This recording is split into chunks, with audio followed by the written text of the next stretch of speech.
He sipped his Coke, resisted the urge to ask if she was okay. A year ago, it would have been a flippant comment. Now he was looking for a buried cry for help in it. Holly must have heard everything, Ferreira said. Can you imagine what that must have felt like? She would have heard her mother getting murdered, then she had to lay there knowing she couldn't do anything about it for days. Didn't Dawn have people coming in to help with her? A nurse, yeah. Not sure if she came in every day, though. Still, we're talking what?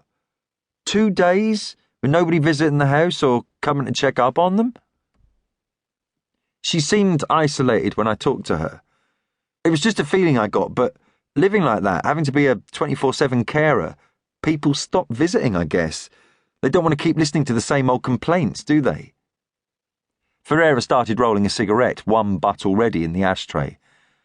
I don't know how she coped with it. You look after your kids no matter what, Zizic said. That's the deal when you have them. Ferreira kept shredding tobacco more than she needed. Yeah, but you're signing up for 18 years, maybe a couple more, not the whole of their life. She didn't understand, and she probably never would. What about the father? They're separated.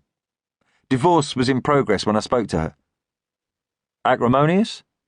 Not according to her. You think he might have been behind the harassment? She sealed her cigarette. He lives in the village, so he's near enough to make a nuisance of himself if he wants to. Dawn didn't accuse him, though, and most dump women are pretty quick to put the finger on their ex. He definitely did the leaving. Oh, yeah. Dawn was very clear on that. She lit up. He had a total breakdown when Holly got injured. Fucked up his business, went completely off the rails. Dawn reckoned it must have been going on for a while before that, though. The other woman took him in. She owns that boarding kennel down near the green. Zizic knew the place. It was less than 5 minutes' walk from Dawn's home, straight through the centre of the village. Not a good route to take if you were covered in blood, but the streetlights in Elton were few and far between, and by early evening the place was silent. They didn't have a time of death yet, but he saw this as a crime committed under the cover of darkness. Couldn't imagine it going down any other way.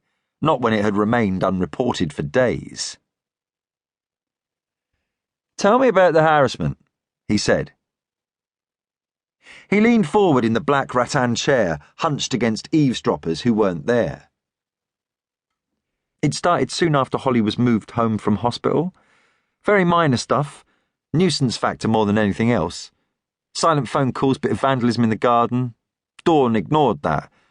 It's a nice area, but she got stupid kids there just like everywhere else. Then what?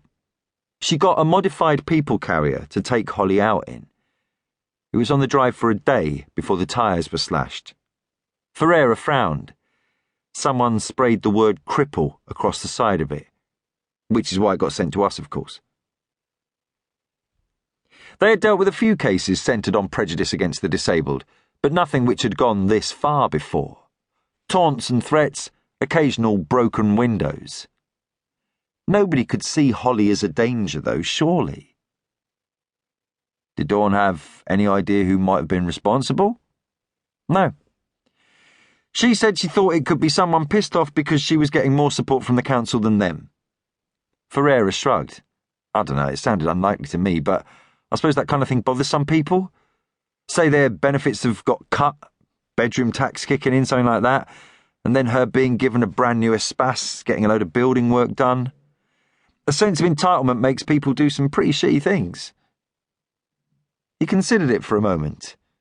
This shitty, though? That feels personal, doesn't it? I think so. Ferreira slapped her palm on the tabletop. I should have pushed her more. She just seemed so comfortable about it all. She said she only called to get a crime number for the car insurance. Then I turned up and it was like she was really reaching for things to complain about because I'm sitting there with my notebook out and she didn't want to look like a time waster. What about the follow-up calls? He asked. She didn't want to talk. I tried 3 or 4 times, but whenever I rang, she insisted she was really busy with Holly. I didn't question it. She was obviously under pressure.